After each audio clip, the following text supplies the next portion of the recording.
ஜெபிப்போம். அன்புள்ள ஆண்டவரே, இந்த காலை வேளைக்காய் நன்றி செலுத்துறோம். இந்த நாள்லயும் கூட ஆண்டவரே, நீங்க எங்களுக்கு கொடுத்திருக்கிற இந்த வார்த்தைகளை ஆண்டவரே நாங்கள் படித்து ஆண்டவரே அதன் மூலியமாய் ஆண்டவரே நாங்கள் உங்களுடைய சத்தியங்களை தெரிந்து கொள்ள, உண்மை தெரிந்து கொள்ள, எங்களை நாங்கள் தெரிந்து கொள்ள நீர் ஆண்டவரே ஒரு நேரத்தை ஏற்படுத்தி கொடுத்திருக்க நன்றி. இந்த நாள் முழுவதும் எங்களோட கூட இருங்க. ஆண்டவரே, இந்த நாளில் ஆண்டவரே வரப்போற காரியங்கள் எல்லாம் ஒப்பு கொடுக்குறோம்.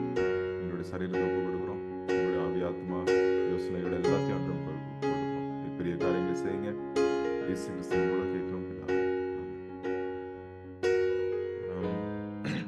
இன்னைக்கு 40வது சங்கீதத்தை பார்க்க போறோம். இதுல ஒரு 4 பாயிண்ட் இருக்கு. இன்னும் நிறைய காரியங்கள் இதுல இருக்கு. தாவீதோட ஒரு ஜெபம், ஒரு நன்றி சொல்ற ஒரு பாட்டு அப்படின்னு கூட நம்ம சொல்லலாம். ஸோ அதனால சில காரியங்களை, ஒரு 4 காரியங்களை மட்டும் நம்ம பார்ப்போம். ஸோ முதல் 5 வசனங்களை நம்ம பார்க்கும்போது எப்படி வந்து கர்த்தர் வந்து தாவீத எங்கிருந்து எங்க கூட்டு போறாரு அப்படின்றத பார்ப்போம். முதலாவது வசனமும் 2வது வசனமும் யாராவது தயவுசெய்து படிங்க. கர்த்தருக்காக பொறுமையுடன் காத்திருந்தேன். அவர் என்னிடமாய் சாய்ந்து என் கூப்பிடுதலை கேட்டார்.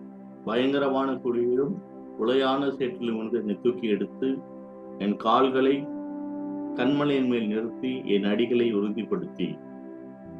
ஆண்டவர் பார்த்தீங்கன்னா எங்க இருந்து எங்க ஒரு பயணம் அவருது. பயங்கரமான குழியிலே இருந்து சேற்றில் இருந்து அவரை வந்து கண்மலையின் மேலே நிற்க வைக்கிறார். ஸோ இந்த சங்கீதம் முழுவதா நீங்க பாத்தீங்கன்னா நிறைய இயேசு கிறிஸ்துவை பத்தி நிறைய போட்டிருக்கோம். இயேசு கிறிஸ்து இந்த வசனங்கள், இந்த சங்கீதத்துல இருக்கிற சில வசனங்களை நம்ம வந்து நிறைய இடத்துல வந்து புதிய ஏற்பாட்டுல நம்ம பார்க்கலாம். ஸோ அதனால நிறைய வசனங்கள் வந்து இது வந்து இயேசு கிறிஸ்துவை குறித்து சொல்ற வசனங்களா இருக்கும்.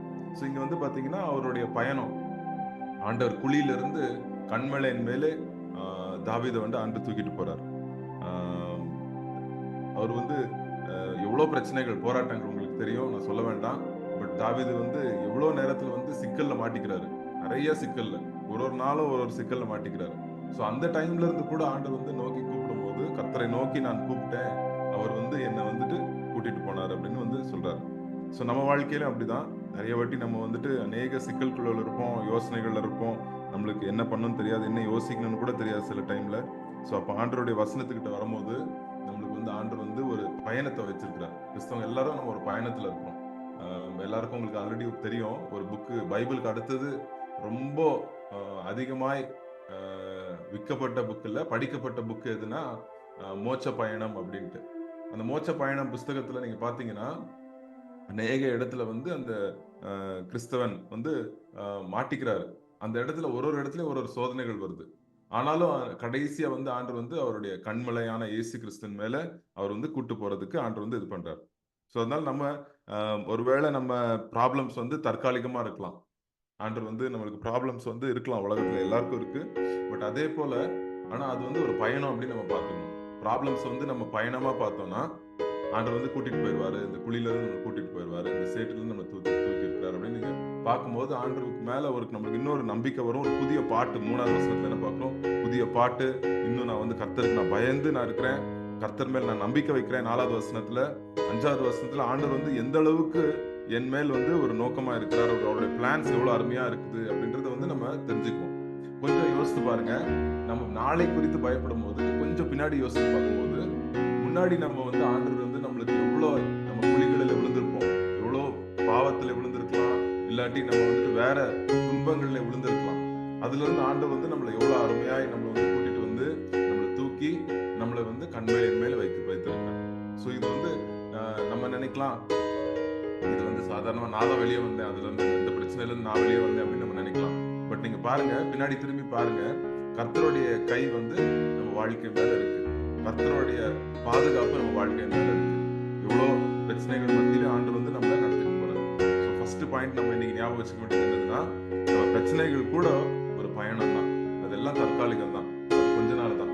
ஏன்னா ஆண்டவர் வந்து நம்மளை வந்து எங்க கூட்டிட்டு போயிட்டு இருக்காரு, ஒரு பயணம். அது எங்க இருந்துன்னா குழியில இருந்து கண்மலையான இயேசு கிறிஸ்து கிட்ட நம்மளை வந்து கூட்டிட்டு போயிட்டு இருக்காரு. இந்த பயணத்துல வந்து நம்ம எல்லாரும் போயிட்டு இருக்கிறோம். அதை நம்ம யாரும் மறந்துடக்கூடாது.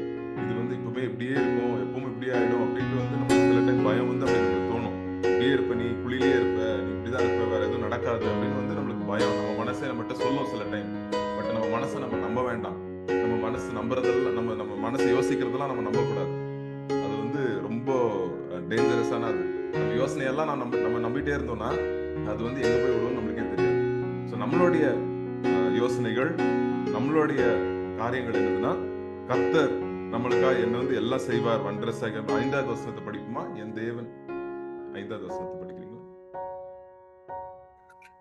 என் தேவனாகிய கர்த்தாவே, நீர் எங்கள் நிமித்தம் செய்த உம்முடைய அதிசயங்களும் உம்முடைய யோசனைகளும் அநேகமா இருக்கிறது. ஒருவரும் அவைகளை உமக்கு விவரித்து சொல்லி முடியாது. நான் அவைகளை சொல்லி அறிவிக்க வேண்டுமானால் அவைகள் எண்ணிக்கைக்கு மேலானவைகள். ஸோ இங்க வந்து பாத்தீங்கன்னா உம்முடைய யோசனைகள் அப்படின்னு இருக்கு. யாரோட யோசனைகள்? இது கர்த்தரோட யோசனைகள். ஸோ சில டைம் வந்து நம்ம யோசனைகள் தான் கர்த்தரோட யோசனைகளோட பெருசாயிரும். பட் அந்த டைம்ல நம்ம யோசனைகளுக்கு சொல்லணும், இல்ல என்னோட யோசனை எப்படி இருக்கு, பட் கர்த்தரோட யோசனை என்னை குறித்து இப்படி இருக்கு அப்படின்னு நம்ம ஞாபகப்படுத்திக் கொள்ளணும். ஏன்னா இது ரொம்ப ரொம்ப இம்பார்ட்டன்ட் நம்ம வாழ்க்கையில. ஏன்னா வாழ்க்கையில வர சூழ்நிலைகள், பிரச்சனைகளை பார்க்கும்போது நம்ம யோசனைகளை நம்ம நம்பிடுறோம். பட் ஆனா என்னைக்கும் நம்ம வந்து நம்ம நினைக்கிறோம், இல்ல நம்ம கர்த்தரோட யோசனைகள் என்னை பார்த்து இப்படி இருக்குது அப்படின்னு சொல்லுது ஆண்டுடைய வசனம். கர்த்தருடைய யோசனைகளை தான் நான் நம்புவேன். என் யோசனைகளை நான் சில நேரத்துல நான் நம்ப மாட்டேன். சோ அப்படின்னு நம்ம சொல்றது. ஏன்னா இந்த பயணத்துல வந்து நம்மளுக்கு விதவிதமான யோசனைகள் வரலாம். ஒரு மிஷினரி இருந்தாராம். அந்த மிஷினரி வந்து அவர் வந்து ஒரு பெரிய ஒரு கஷ்டத்துல இருந்தாராம். அந்த ஊழியத்துக்கு போற இடத்துல வந்து அங்க அவருக்கு வந்து ஒரு ஒரு ஒரு இதுல ஒரு தீவுல வந்து மாட்டிட்டு இருக்கிறாரு. அங்க வந்து அவர் கப்பல் உடைஞ்சிருச்சு. ஸோ அவருடைய யோசனைகள்லாம் என்னன்னா, இங்க தீவுல யாரும் இல்ல. ஸோ நான் வந்து அவ்வளவுதான், நான் வந்து இதுதான் என்னுடைய முடிவு அப்படின்னு அவருடைய அவருடைய அவர் யோசனை என்னன்னா, சரி இதுதான் நம்மளுடைய லாஸ்ட் போல நம்ம லைஃப், ஆண்டவர் இதோட நம்ம வாழ்க்கையை முடிச்சிருவார் போல, இங்க இருந்து நம்மள ஆண்டவர் கூப்பிட்டுக்குவார் போல அப்படின்னு சொல்லிட்டாரு. நான் ஊழியத்தெல்லாம் முடிச்சுக்கணும் போல நான் இங்க அப்படின்னு நினைக்கிறாரு. அந்த டைம்ல வந்துட்டு ஆண்டவர் வந்து என்ன பண்றாரு, அங்க அவர் வந்து அவருடைய யோசனைகள் அது. பட் கர்த்தருடைய யோசனைகள் வேற மாதிரி இருந்துச்சு. கர்த்தருடைய யோசனைகள் என்ன, அவர் இன்னும் ஊழியம் செய்யணும், இன்னும் அநேகருக்கு வந்து நற்செய்தியை சொல்லணும் அப்படின்னு ஆண்டவர் யோசிக்கிறாரு. யோசிக்கும் போது அங்க வந்து ஆண்டவர் யோசனையின்படி அங்க வந்து ஒரு காரியம் வந்து வருது. அவர் வந்து பாதுகாக்கப்படுறாரு. அவர் வந்து அங்கிருந்து விடுதலை ஆகுறாரு. சோ நம்ம டைம்ல வந்து எப்பவும் இந்த எதிர்மறையான யோசனைகள் அப்படின்னு தமிழ்ல சொல்லுவாங்க. இங்கிலீஷ்ல வந்து நெகட்டிவ் தாட்ஸ் அப்படின்னு சொல்லுவாங்க. இந்த நெகட்டிவ் தாட்ஸ் வந்து எப்பவும் வந்து நம்ம குழியில இருக்கும்போது, பிரச்சனையில இருக்கும்போது வர்றது ரொம்ப சாதாரணம்.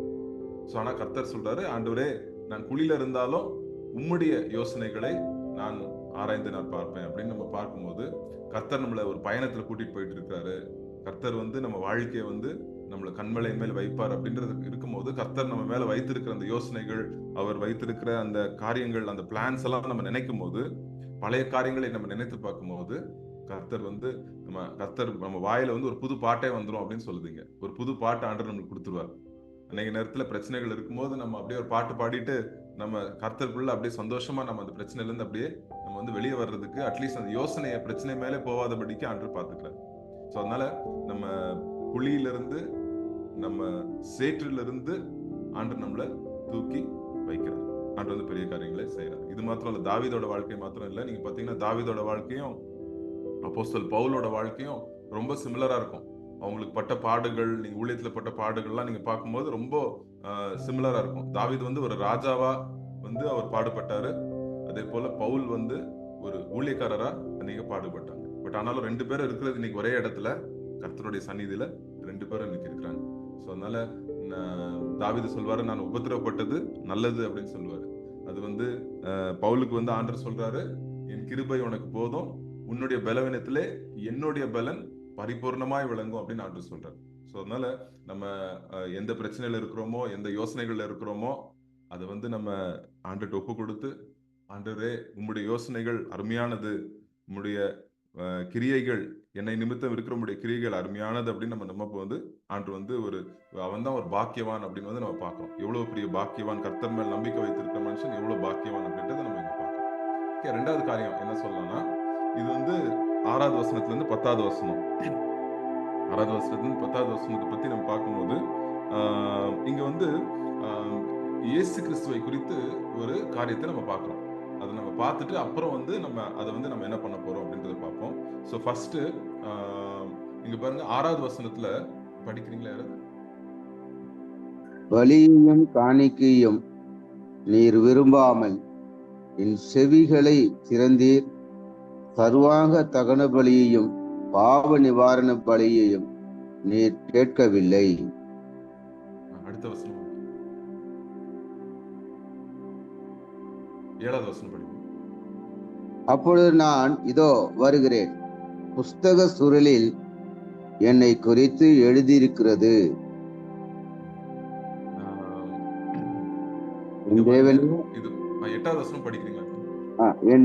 என் தேவனே, உமக்கு பிரியமானதை செய்ய விரும்புகிறேன்.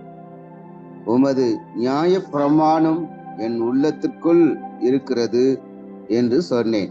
சரி, இந்த 3 வசனமும் அப்படியே வந்து இயேசு கிறிஸ்துவை பத்தி சொல்லுது. நம்ம வந்து இந்த வசனத்தை வந்து நம்ம நிறைய வாட்டி வந்து வெறும் பழைய ஏற்பாட்டு வசனமா நம்ம பார்க்காம இது புதிய ஏற்பாட்டு வசனம் இயேசு கிறிஸ்துவை பத்தி சொல்லுது. ஏன்னா பலியையும் காணிக்கையும் வந்து நீர் விரும்பாமல் அப்படின்னு போட்டிருக்கு. அப்படின்னா எதுக்கு இந்த வசனம் இப்படி சொல்லுது? பலியும் காணிக்கையும் ஆண்டு விரும்பல. எதுக்கு வந்து சர்வாக தகன பலியும் பாவ நிவாரண பலியும் ஆண்டு வந்து கேட்கல அப்படின்னு பாத்தீங்கன்னா, அது வந்து நம்மளுக்கு எபிரேயர் 10வது அதிகாரம் எபிரேயர் 10வது அதிகாரத்துல 5ல இருந்து 7வது வசனத்துல இயேசு கிறிஸ்து பத்தி இங்க சொல்லுது. எபிரேயர் 10 5ல இருந்து 7. சோ அவர் வந்து ஆண்டவர் வந்து இங்க பாத்தீங்கன்னா எதுக்கு வந்து அது பலினா, ஏன்னா இயேசு கிறிஸ்து பலி ஆகிறாரு. அவருடைய பலி இருக்கிறதுனால, அவர் பலியாய் போனதுனால, அவர் பலி செலுத்தப்பட்டதுனால வந்து ஆண்டவர் என்ன சொல்றாரு, எனக்கு நீ இனிமே காணிக்கையும் பலியும் நீ செலுத்த வேண்டாம் அப்படின்னு ஆண்டவர் சொல்றாரு. சோ நிறைய வாட்டி அந்த பாவ நிவாரணத்துக்காக நிறைய பேர் காணிக்கை கொடுப்பாங்க. என் பாவம் போகணும்னா இவ்வளோ அப்படின்ட்டு, இல்லாட்டி என் பாவம் போகணும்னா இந்த ஆட்டுக்குட்டிய இந்த இது பண்றோம் அப்படின்னு நம்ம பண்றாங்க, பலி கொடுப்பாங்க. இப்ப இந்த வசனம் என்ன சொல்லுது, அந்த பலியை நீ கொடுக்க வேண்டாம், என்னுடைய இது வந்து உங்க இருதயத்துல வந்து நான் வந்து என்னுடைய ஆலோசனைகளை என்னுடைய கட்டளைகளை உங்க இருதயத்துல நான் வந்து வைத்திருக்கிறேன் அப்படின்னு வந்து சொல்லுது ஆண்டவருடைய வசனம். சோ இது வந்து நமக்கு வந்து நம்ம இது வந்து அதான் வந்து இங்க சொல்லுது இந்த வசனம், இந்த 3 வசனங்கள். சோ ஆண்டவர் வந்து என்ன பண்றாரு, நம்ம வாழ்க்கையில செய்யற இந்த பலியை, இது வந்து எவ்வளவு ஆண்டருக்கு இயேசு கிறிஸ்துக்கு முன்னாடி 2000 வருஷத்துக்கு முன்னாடியே இந்த வசனத்தை வந்து தாவீது 1000 வருஷத்துக்கு முன்னாடியே வந்து தாவீது வந்து இதை சொல்றாரு, இயேசு கிறிஸ்து குறித்து இப்பவுமே சொல்றாரு. அதை வந்து எபிரேயர் புஸ்தகத்துல நம்ம பாக்குறோம். சோ ஆண்டவர் வந்து நமக்காக பலியானார். அது நம்மளுக்கு தெரியும். நம்ம வாழ்க்கையில இருக்கிற மோசமானதெல்லாம் வர்ஸ்ட் அப்படின்னு சொல்லுவாங்க, வர்ஸ்ட் கேரக்டர் அப்படின்னு சொல்லுவாங்கல்ல. சோ நம்ம வாழ்க்கையில இருக்கிற வர்ஸ்ட வந்து இயேசு கிறிஸ்து எடுத்துக்கிட்டாரு. அது மாத்திரம் இல்ல, இயேசு கிறிஸ்து வாழ்க்கையில இருக்கிற பெஸ்ட வந்து நம்மளுக்கு கொடுத்தாரு. அதான் நற்செய்தி. இதுதான் நற்செய்தி. ஏன் வர்ஸ்ட அவர் எடுத்துக்கிட்டாரு, அவரோட பெஸ்ட எனக்கு கொடுத்துட்டாரு. அதுதான் கர்த்தருடைய நீதி.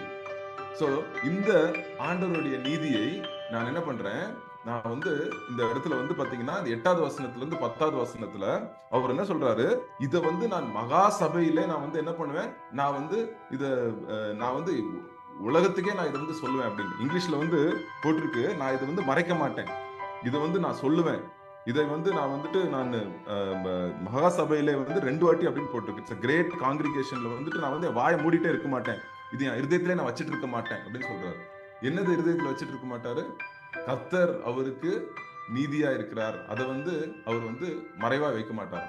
சோ அவ்வளோ ஒரு பெரிய ஒரு சந்தோஷம் நம்ம வாழ்க்கையில கூட. அவ்வளவுதான், இயேசு கிறிஸ்து வந்து நம்ம வாழ்க்கையில வரும்போது நம்ம வந்து என்ன பார்க்கிறோம், நம்ம லைஃப்ல வரும்போது அதை வந்து நம்ம உள்ள வச்சிட்டு இருக்க மாட்டோம். நம்ம லூக்கா 24வது அதிகாரத்துல பாக்குறோம், இயேசு கிறிஸ்து சொல்றாரு, ஒரே ஒரு கட்டளை, உலகத்துக்கே போய் சொல்லுங்கப்பா, உலகத்துக்கு போய் சொல்லுங்க, மனம் திரும்புதலும் பாவ மன்னிப்பும் ஏன் மூலியமாய் கொடுக்கப்பட்டிருக்குது உலகத்துக்கு, அதை போய் நீங்க சொல்லுங்க அப்படின்னு தான் சொல்றாரு. 2 கட்டளை தான் ஆண்டவர் கொடுக்குறாரு நம்மளுக்கு. மனம் திரும்புதலும் பாவ மன்னிப்பும் இருக்கு அப்படின்னு தான் சொல்றாரு. யார்கிட்ட? சீசர்களை பார்த்து ஆண்டவர் சொல்றாரு. அதே வார்த்தை, அதே தான் பிரசங்கம். ஆதி சபையில அதான் பிரசங்கம், வேற எதுவும் இல்ல. எங்க போனாலும் மனம் திரும்புதல் வேணுமா, உங்களுக்கு மன்னிப்பு வேணுமா, உங்க பாவத்துக்கு மன்னிப்பு வேணுமா, பாவ நிவாரணம் வேணுமா, அது வரைக்கும் பலி செலுத்துறீங்க, பாவ நிவாரண பலி கொடுக்குறீங்க, உங்களுக்கு அது தேவையில்லை, உங்களுக்கு வேணுமா அப்படின்னு தான் பிரசங்கம் பண்றாங்க. சோ இங்க பாருங்க, அப்போஸ்தலர் 5வது அதிகாரத்துல, அப்போஸ்தலர் 5வது அதிகாரம் இங்க 29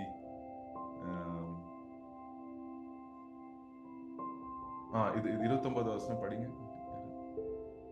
அதற்கு பேதுருவும் மற்ற அப்போஸ்தலரும், மனுஷருக்கு கீழ்ப்படுகிறதை பார்க்கிலும் தேவனுக்கு கீழ்ப்படுகிறதிலே அவசியமாய் இருக்கிறது. அவசியமா இருக்கு. ஏன்னா இவங்க வந்து அடிக்கிறாங்க, ஜெயில போட்டாங்க, நைட்டு ஜெயில போட்டாங்க, பேதுரு அப்போஸ்தலர் ஜெயில போட்டாங்க. ஏன்னா இயேசு கிறிஸ்து பத்தி, இயேசு கிறிஸ்து மன்னிப்பு இருக்கு என்று பிரசங்கம் பண்றாங்க. வேற எதுவும் சொல்லல, அவங்க இயேசு கிறிஸ்து மன்னிப்பு இருக்கு, உங்களுக்கு வேணுமா அப்படின்னு கேட்கறாங்க. அவங்க ஜெயில போட்ட உடனே அடுத்த நாள் வந்து ஆண்டவர் வந்து அவங்களுக்கு விடுதலை கொடுத்துடுறாரு. கொடுத்துட்டு அவங்க வந்து வெளியே வந்து பிரசங்கம் பண்ணிட்டு இருக்காங்க. திருப்பி வந்து ஜெயில இருந்து வெளியே வந்து அடுத்த நாள் காலையிலேயே பிரசங்கம் தான். என்ன, இயேசு கிறிஸ்து எனக்கு விடுதலை கொடுத்துட்டாரு அப்படின்ட்டு, பாவத்துல இருந்து விடுதலை கொடுத்துட்டாரு. சோ அதை வந்து பிரசங்கம் பண்ணிட்டு இருக்கும்போது அவங்க திருப்பி வந்து கேட்கறாங்க. அப்போ வந்து சொல்றாங்க, நீங்க பிரசங்கம் பண்ணக்கூடாது அப்படின்னு சொல்றாங்க.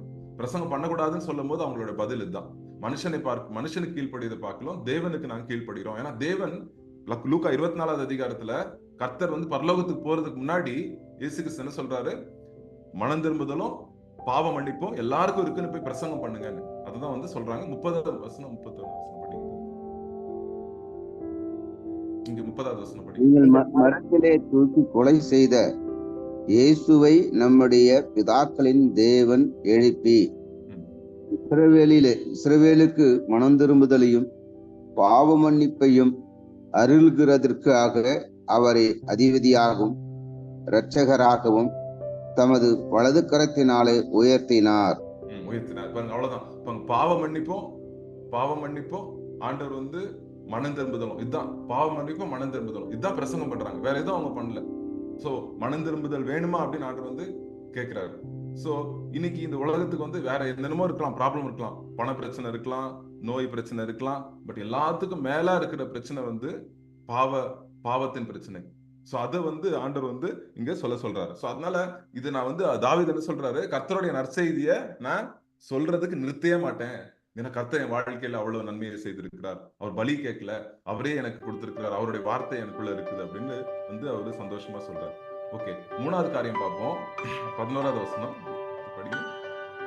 கர்த்தாவே உம்முடைய இரக்கங்களை எனக்கு கிடையாமற் போக பண்ணாதையும், உமது கிருபையும் உமது உண்மையும் எப்பொழுதும் என்னை காக்க கடவது. எண்ணிக்கைக்கு அடங்காத தீமைகள் என்னை சூழ்ந்து கொண்டது, என் அக்கிரமங்கள் என்னை தொடர்ந்து பிடித்தது. நான் நிமிர்ந்து பார்க்க கூடாது இருக்கிறது. அவைகள் என் தலை மயிரிலும் அதிகமாயிருக்கிறது, என் இருதயம் சோர்ந்து போகிறது. எல்லா மனுஷனுக்கும் 2 ப்ராப்ளம் தான். நம்மள சுத்தி இருக்கிற அக்கிரமங்கள், நம்ம சுத்தி இருக்கிற தீமைகள், அப்புறம் நம்மளுக்குள்ள இருக்கிற அக்கிரமங்கள். 2 தான் எல்லா மனுஷனுக்கும் இருக்கிற 2 போராட்டம். நம்மளை சுத்தி இருக்கிற தீமைகள், நம்மளுக்கு உள்ளே இருக்கிற அக்கிரமங்கள். இது 2 இருக்கு. எல்லாருக்கும் நம்ம பாக்குறோம். நம்ம வாழ்க்கையில வந்து பிரச்சனை வருதுனாலே இது 2 காரணத்தினாலதான் வரும் யூஸ்வலா. சோ இங்க வந்து தாவீது அதை சொல்றாரு, என் வாழ்க்கையில ஆண்டவரே என்னை சுத்தி பார்த்தா தீமைகள், என்னை யாரு வந்து பிடிக்கலாம் அப்படின்னு இருக்கான் ஒரு சைடுல.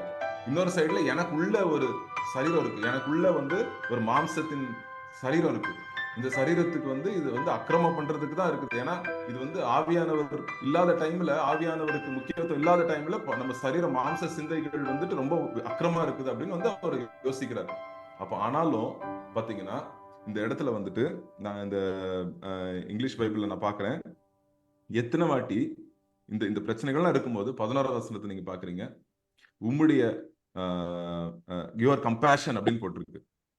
அப்புறம் உம்முடைய அன்பு, உம்முடைய சத்தியம் அப்படின்னு போட்டிருக்கு. Your compassion, your love, your truth அப்படின்னு போட்டிருக்கு. அப்புறம் எவ்வளவாய் வந்து ஆண்டவர் வந்து அவருடைய சத்தியங்கள்னாலே நம்மளை முடி சுற்றார். அவருடைய இதனால 10வது வசனத்துல இருக்கு, உம்முடைய நீதி அப்படின்னு போட்டிருக்கு, உம்முடைய ஃபெய்த்ஃபுல்னஸ், உம்முடைய உண்மை, உம்முடைய ரட்சிப்பு அப்படின்னு வந்து ஆண்டவர் சொல்றாரு.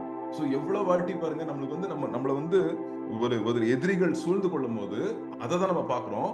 பட் நம்மளை சூழ்ந்து கொண்டிருக்கிறது தேவனுடைய அன்பு, தேவனுடைய உண்மை, தேவனுடைய நீதி, தேவனுடைய கருணை. சோ இதெல்லாம் நம்மளை சூழ்ந்து கொண்டிருக்குது. இதுதான் வந்து நம்ம பிரச்சனைகள், போராட்டங்கள் மத்தியிலே நம்ம பாவமே நம்மளுக்கு வந்து நம்ம விரோதமாய் நிற்கும் போது ஆண்டவர் வந்து நம்ம அதை பாக்குறோம். நம்ம வந்து கர்த்தருடைய அந்த அன்பை ருசி பாக்குறோம்.